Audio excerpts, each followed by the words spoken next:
ವಂದೇ ವಂದ್ಯಂ ಸದಾನಂದಂ ವಾಸುದೇವಂ ನಿರಂಜನಂ ಇಂದಿರಾಪತಿಂ ಆದ್ಯಾದಿ ವರದೇಶ ವರಪ್ರದಂ ಶ್ರೀ ಗುರುಭ್ಯೋ ನಮಃ. ಅವನ ಶ್ರೀಪತಿ ಅಪ್ರತಿ ಅಧಿಕೇಶ ಆದಿಭವಾದೆ ಕರುಣಾಪೂರ್ಣ ವರಪ್ರದ ಚರಿತಂ ಜ್ಞಾಪಯ ಮೇ ತೇ. ಕರುಣಾಪೂರ್ಣ ವರಪ್ರದ ಚರಿತಂ ಮೇ ಜ್ಞಾಪಯ.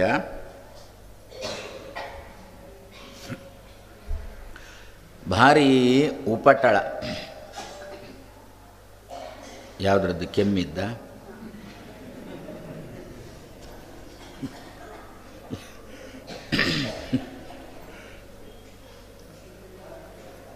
ಏನೋ ಒಂದು ಒಳ್ಳೆಯ ಕೆಲಸ ಮಾಡೋಣ ಅಂತ ಹೋದರೆ ಮಾನಸಿಕವಾಗಿಯೋ ದೈಹಿಕವಾಗಿಯೋ ಅಥವಾ ಮಾತಿನ ಮೂಲಕನೋ ಏನೋ ಉಪಟಳ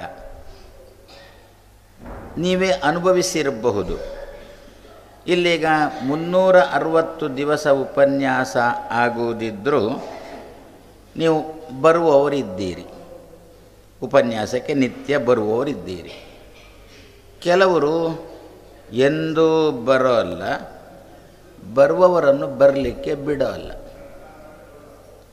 ಅವರು ಇನ್ನೊಬ್ಬರ ಹತ್ರ ಕೇಳ್ತಾರೆ, ಇಲ್ಲ ನಿಮ್ಮ ಹತ್ರನೇ ಸ್ವಲ್ಪ ಧೈರ್ಯ ಮಾಡಿ ಕೇಳ್ತಾರೆ, ನಿತ್ಯ ಉಪನ್ಯಾಸ ಕೇಳಿ ಏನು ಉದ್ಧಾರ ಮಾಡಿದ್ರಿ ನೀವು ಅಂತ. ಹೀಗೆ ಕೇಳುವವರು ಇದ್ದಾರೆ, ಇಲ್ಲ ಅಂತೇನಿಲ್ಲ. ಅವರು ಆ ರೀತಿಯಲ್ಲಿ ಕೇಳಬೇಕಾದರೆ ಅವರನ್ನು ಹಿಂದಿನಿಂದ ಯಾರಾದರೂ ಚೂ ಬಿಟ್ಟಿರಲೂಬಹುದು. ಹೋಗಿ ಕೇಳಿ ಅವರ ಹತ್ರ, ಏನಾಯಿತು ಉಪನ್ಯಾಸ ಕೇಳಿ, ಏನು ಮಾಡಿದ್ರವರು ಅಂತ ನೀವು ಕೇಳಿ ಅಂತ ಹೀಗೆ ಚೂ ಬಿಟ್ಟಿರಲೂಬಹುದು. ಇಂತಹ ಸಂದರ್ಭದಲ್ಲಿ ಈ ಸ್ತೋತ್ರ ನಮಗೆ ಉಪಯೋಗಕ್ಕೆ ಬರುತ್ತೆ ಅಂತೆ. ನಮಗೋ ಉಪನ್ಯಾಸಕ್ಕೆ ಹೋಗಬೇಕು ಅಂತ ತುಂಬ ಆಸೆ. ಆದರೆ ಯಾರೋ ಈ ರೀತಿಯಲ್ಲಿ ಉಪಟಳ ಮಾಡುವ ಮೂಲಕ ನಮಗೆ ತಡೆ ಹಾಕಬೇಕು ಅಂತಿರ್ತಾರಲ್ಲ, ಆ ತಡೆ ಹಾಕುವವರಿಗೆ ಯಾರದ್ದು ಬೆಂಬಲ ಉಂಟೋ ಆ ಬೆಂಬಲವನ್ನು ನಾಶ ಮಾಡತಕ್ಕಂತಹ ನಿನ್ನ ಚರಿತ್ರೆಯನ್ನು ನನಗೆ ತಿಳಿಯ ಹೇಳು.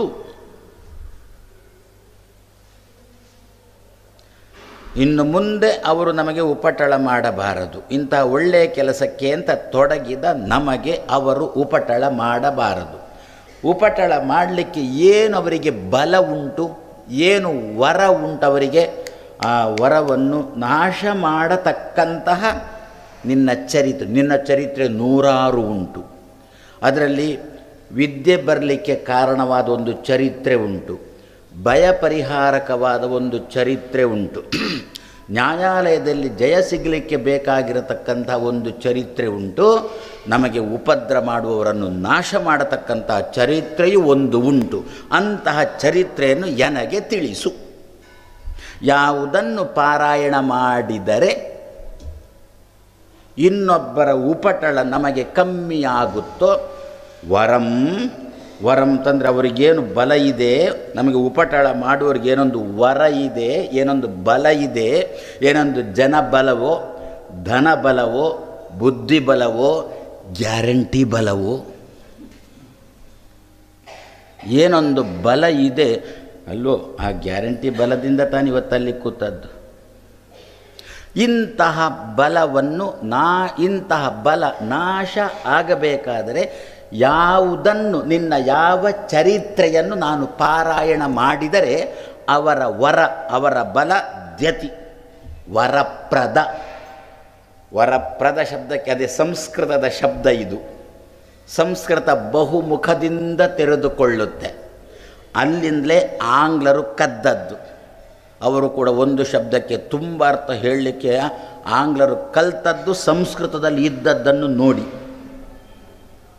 ಸಂಸ್ಕೃತದಲ್ಲಿ ಇದೇ ಒಂದು ಮಾತು ತಗೊಳ್ಳಿ, ವರಪ್ರದಂ ಅಲ್ವೋ, ವರವನ್ನು ಕೊಡುವುದು ಅಂತ ಒಂದು ಅರ್ಥವೋ, ಇದಕ್ಕೆ ಇನ್ನೊಂದರ್ಥ, ವರವನ್ನು ನಾಶ ಮಾಡುವುದು ಅಂತ ಇನ್ನೊಂದರ್ಥ.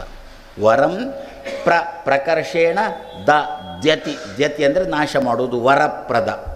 ಹಾಗಾದರೆ ವರವನ್ನು ಕೊಡುವುದು ಅಂತ ಅರ್ಥ ಬರುತ್ತೆ, ವರವನ್ನು ನಾಶ ಮಾಡುವುದು ಅಂತ ಅರ್ಥ ಬರುತ್ತೆ. ನೀವು ಏನೋ ಸ್ವಾಮಿಗಳು ಹೇಳ್ತಾರೆ ಅಂತ ನಂಬಬೇಕು ಅಂತೀರಿ ನೀವು. ಇಲ್ಲ ಇಲ್ಲ, ನಿಮಗೆ ನಿಮ್ಮ ಭಾಷೆಯಲ್ಲಿ ಮಾತಾಡಿದರೆ ಪಕ್ಕ ಅರ್ಥ ಆಗುತ್ತೆ. ಏನದು ನಿಮ್ಮದೇ ಭಾಷೆ? 100ಕ್ಕೆ 100 ಅಂಕ ಬಂತ ಮಗು, ಅಧ್ಯಾಪಕ ಅಂದ ಫೈನ್ ಅಂತಂದ ಅಲ್ವ. 100ಕ್ಕೆ 100 ಅಂಕ ಬಂದದ್ದಕ್ಕೆ ಅಧ್ಯಾಪಕ ಫೈನ್ ಅಂತಂದ. 100ಕ್ಕೆ 100 ಫಲಿತಾಂಶ ಬಂತು ಆ ಶಾಲೆಗೆ.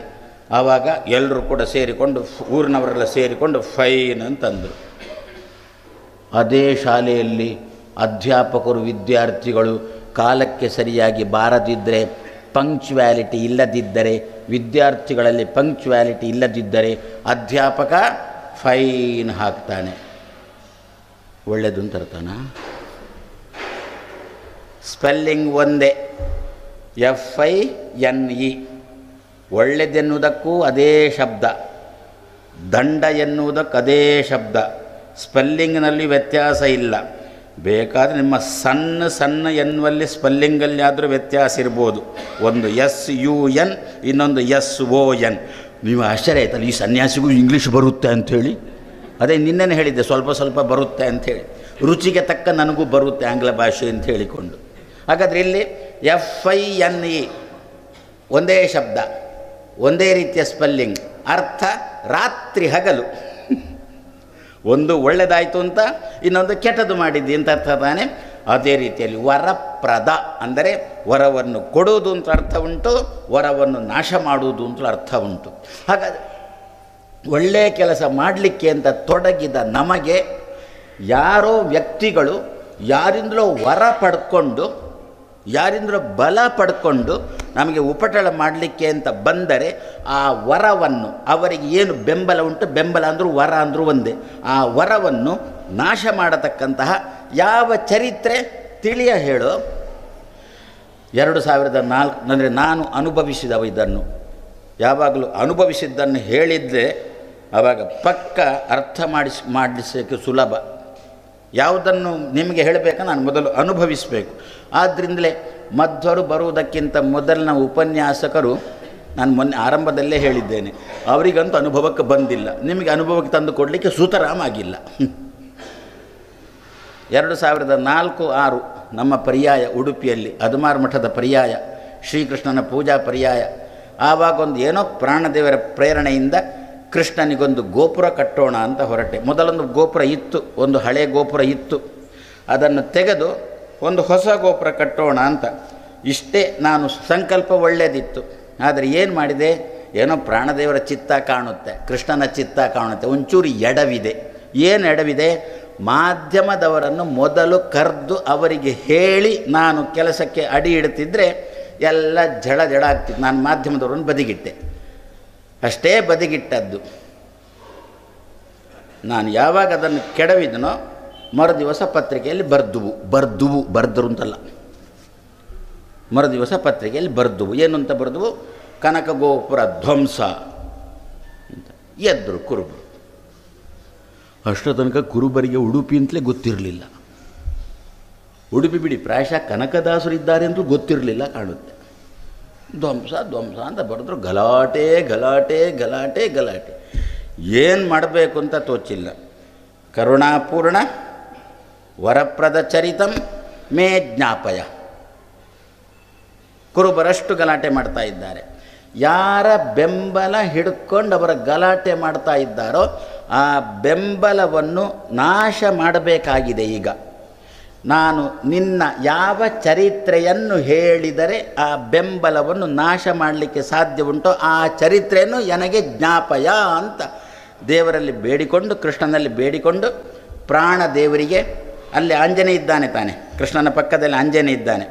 ಯಾರೋ ಕೇಳಿದ್ದುಂಟು, ಕೃಷ್ಣನಿಗೆ ಆಂಜನೇಯನಿಗೆ ಏನು ಸಂಬಂಧ? ರಾಮನಿಗೂ ಆಂಜನೇಯನಿಗಾದರೂ ಸಂಬಂಧ ಉಂಟು, ಕೃಷ್ಣನಿಗೆ ಆಂಜನೇಯನ ನಾನಂದೆ ಇದೇ ಸಂಬಂಧ ಅಂತಂದೆ. ಸಮಸ್ಯೆಗಳು ಬಂದಾಗ ಪರಿಹಾರ ಕೊಡಲಿಕ್ಕೆ ಇರುವವ ಆಂಜನೇಯ. ಕೃಷ್ಣ ರಾಷ್ಟ್ರಪತಿ, ಆಂಜನೇಯ ಪ್ರಧಾನಮಂತ್ರಿ. ಆದ್ದರಿಂದ ಆಂಜನೇಯ ಎದುರಿಗಿಡ್ತಾನೆ, ರಾಷ್ಟ್ರಪತಿ ಎದುರಿಗಿಡ್ತಾನೆ, ಅದಕ್ಕೆ ರಾಷ್ಟ್ರಪತಿ ಅಂಕಿತ ಹಾಕಿದರೆ ಸರಿ, ಪಾಸ್. ಆದರೆ ನಮ್ಮ ಕೃಷ್ಣ ರಬ್ಬರ್ ಸ್ಟ್ಯಾಂಪ್ ಅಲ್ಲ, ಆಲೋಚನೆ ಮಾಡಿಯೇ ದಸ್ಕತ್ ಹಾಕುವವ, ಅಂಥದ್ದನ್ನೇ ಮುಖ್ಯ ಪ್ರಾಣ ಇಡುವವ. ಏನು ಮಾಡಿದೆ ನಾನು? ಕೃಷ್ಣನಲ್ಲಿ ಇಷ್ಟು ಬೇಡಿಕೊಂಡು ಪ್ರಾಣದೇವರಿಗೆ ರಾಮಾಯ ಶಾಶ್ವತ ಸುವಿಸ್ತೃತ ಷಡ್ಗುಣಾಯ ಆಚಾರ್ಯ ಮಧ್ವರು ಕೊಟ್ಟ ಸುಂದರಕಾಂಡ, ವಾಲ್ಮೀಕಿ ಋಷಿಗಳು ಕೊಟ್ಟ ಒಂದು ಸುಂದರಕಾಂಡ ಉಂಟು, ಅದು 68 ಸರ್ಗದ್ದು. ಅದರದ್ದೊಂದು ಪಾರಾಯಣದ ಕ್ರಮ ಉಂಟು, ಒಂದೊಂದು ಶ್ಲೋಕ ಉಂಟು. ಆ ಶ್ಲೋಕಕ್ಕೆ ಅನುಗುಣವಾಗಿ ಇಡೀ ದಿವಸ 68 ಸರ್ಗನೂ ಪಾರಾಯಣ ಅಲ್ಲ, ಮಾಡೋರು ಇಲ್ಲ ಅಂತಲ್ಲ, ಆದರೆ ಪುರುಸೊತ್ತಿಲ್ಲದಿದ್ದರೆ ಅದೊಂದು ಪಾರಾಯಣದ ಕ್ರಮ ಕೊಟ್ಟರು. ರಾಘವೋ ವಿಜಯಂ ದದ್ಯಾತ್, ಅರ್ಥ ಆಯಿತು ಅಂತ ಕಾಣುತ್ತೆ, ಸ್ವಲ್ಪ ಸ್ವಲ್ಪ ಸಂಸ್ಕೃತ ಬರುತ್ತಲ್ಲ. ರಾಘವ ವಿಜಯಂ ದದ್ಯಾತ್ ಅಂದರೆ ಕೊಡಲಿ. ರಾಘವ ವಿಜಯಂ ದದ್ಯಾತ್ ಯಾರಿಗೆ? ಮಮ. ಯಾರು ರಾಘವ? ಸೀತಾಪತಿ ಪ್ರಭು ಅಂತ ಇದೊಂದು ಶ್ಲೋಕ. ಈ ಶ್ಲೋಕಕ್ಕೆ ಅನುಗುಣವಾಗಿ ಸುಂದರಕಾಂಡದ ಪಾರಾಯಣ. ಅಂದರೆ ರಾಘವ ಮೊದಲು ರಾಕ್ಷರನ, ರಾಕ್ಷರ ಎಷ್ಟನೇದ್ದು? 2ನೇ ಅಕ್ಷರ, ಯಾ ರ, ಆ ದಿವಸ 2 ಸರ್ಗ. ಆಮೇಲೆ ಘ, ಗ ಎಷ್ಟನೇ ಅಕ್ಷರ? 4ನೇ ಅಕ್ಷರ, ಕ ಕ ಗ ಘ 4ನೇ ಅಕ್ಷರ. మరి 2ನೇ ದಿವಸ ಎಷ್ಟು ಪಾರಾಯಣ? ಮೊದಲನೇ ದಿವಸ 1 2 ಆಯ್ತಲ್ಲ, ಮಾರನೇ ದಿವಸ 3 4 5 6, ಹೀಗೆ ಪ್ರತಿ ದಿವಸ ಪಾರಾಯಣ ಮಾಡುವುದು. ಈ ರೀತಿಯಲ್ಲಿ ಪಾರಾಯಣ ಮಾಡಿ ಫಲ ಪಡೆಯುವುದು ಒಂದು ಕ್ರಮ ಉಂಟು. ನಾನೇನು ಮಾಡಿದೆ ಅಂತಂದುಬಿಟ್ರೆ, ಆಚಾರ್ಯರು ಕೊಟ್ಟಿರತಕ್ಕಂತಹ ಸುಂದರಕಾಂಡ, ರಾಮಾಯ ಶಾಶ್ವತ ಉಂಟಲ್ಲ ಒಂದು ಅದು, ಆಮೇಲೆ ಮನ್ಯು ಸೂಕ್ತ, ಆಮೇಲೆ ಬಳಿತಾ ಸೂಕ್ತ, ಈ 3 ಹಿಡ್ಕೊಂಡು ಯಾವಾಗ ಆ ಮಧುರ ಪತ್ರಿಕೆಯಲ್ಲಿ ಬರಲಿಕ್ಕೆ ಶುರುವಾಯಿತೋ ಅದರ ಮರು ದಿವಸದಿಂದ ಆಂಜನೇಯನಿಗೆ ಪ್ರತಿ ದಿವಸ ಜೇನುತುಪ್ಪದಲ್ಲಿ ಅಭಿಷೇಕ ಮಾಡಿದೆ.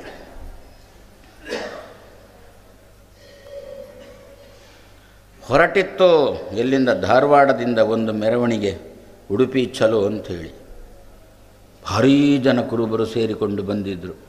ಅವರಿಗೊಬ್ಬ ಮುಖಂಡನೂ ಇದ್ದ, ಒಬ್ಬರು ಸನ್ಯಾಸಿ ಮುಖಂಡನೂ ಇದ್ದ. ಹಿರಿಯಡ್ಕ ಪರ್ಕಳ ಅಂತೆಲ್ಲ ಗೊತ್ತು, ಮಣಿಪಾಲ ಹಾಗೆ ಆಗಿಕೊಂಡು ಅವರು ಉಡುಪಿಗೆ ಬರುವವರು. ಉಡುಪಿಗೆ ಬಂದಿದ್ದಾರೆ, ಉಡುಪಿ ರಥಬೀದಿ ಪ್ರವೇಶ ಮಾಡಿದ್ದಾರೆ. ಆ ಸನ್ಯಾಸಿ ತಲೆ ಚಕ್ರ ಬಂತು, ಬಿದ್ದ, ಆಸ್ಪತ್ರೆಗೆ ಸಾಗಿಸಿದ್ರು, ಅಲ್ಲಿಂದ ಊರಿಗೆ ಸಾಗಿಸಿದ್ರು.